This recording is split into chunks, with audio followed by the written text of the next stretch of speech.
So before working on any machine, please refer to your operator or owner's manual for further safety instructions.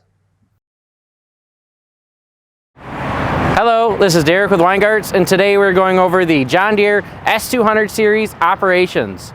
Before starting the machine, let's go over a few visual checks. Check the fuel level and add fresh gas if needed. Next, check the oil level and add oil if low. Now inspect the tires for proper air pressure and also clear any debris from the mower deck. Next, you want to inspect the mower blades for damage or excessive wear. Now that we've gone over our visual checks, we have a few safety reminders before starting the mower. Always be sure to have proper ear and eye protection. There are no passengers allowed. Always be sure to be aware of all your surroundings before starting the mower, and always be sure to turn the blades off before getting off the mower. So now that we're sitting on the mower, you'll notice a pedal by your left foot. This pedal is a brake. To engage the brake, you simply push forward. To engage the parking brake, you must have the brake pushed all the way forward, and then you pull up on the parking brake on the dashboard. To know that it's engaged, the parking brake will stay up in the elevated position. To start the machine, you must either have the parking brake engaged or be pushing all the way down on the brake.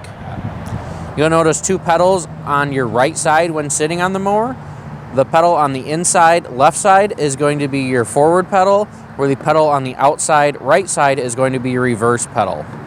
It is equipped with the 13 available position height adjustment for your deck.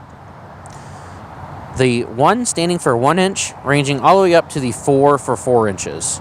To adjust the height of cut, you simply pull in the lever and pull it back, and then select it into the slot that you wish to cut at. For an example, to drop it into the 3 here, you're now cutting at 3 inches. The first step to starting this machine is you want to engage the choke. To engage the choke, you want to push all the way up into the top position, and then turn the key to get the machine started. Once it's started, you can simply let go, and that choke will go all the way back into the full throttle position. Now that we have the mower started, we'll want to make sure to disengage the parking brake. To disengage the parking brake, simply push in the brake and then push down on the parking brake on the dash. The brake will pull all the way back, and that's how you know the parking brake has been disengaged. To turn the blades on, you want to engage the yellow PTO lever. This yellow lever is located just above the steering wheel. To engage the lever, you simply pull the lever up into the up position. With the lever located in the up position like that, the mower blades will turn on and start to cut the grass. Whenever you want to disengage the mower blades, you simply push the PTO lever back into the off position. Whenever you're needing to mow in reverse, John Deere has implemented a safety option called the Reverse Implement Option, or the RIO. To engage the mow in reverse, you'll want to have the PTO lever engaged, and then you'll simply push down on the yellow switch here, located just left of the steering wheel.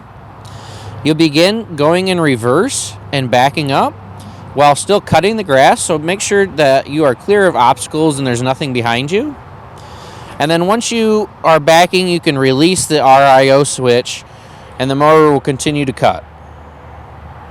Once again, please make sure you are clear of all obstacles when mowing in reverse. And once again, whenever you're wanting to disengage the blades, you simply push that yellow PTO lever into the off position. Please let us know if you have any questions regarding the John Deere S200 series lawn tractors. You can stop by our Utica or Farmington Hills locations or visit our website at www.weingartz.com. As always, we'll see you soon, and I hope you have a great day. Weingartz.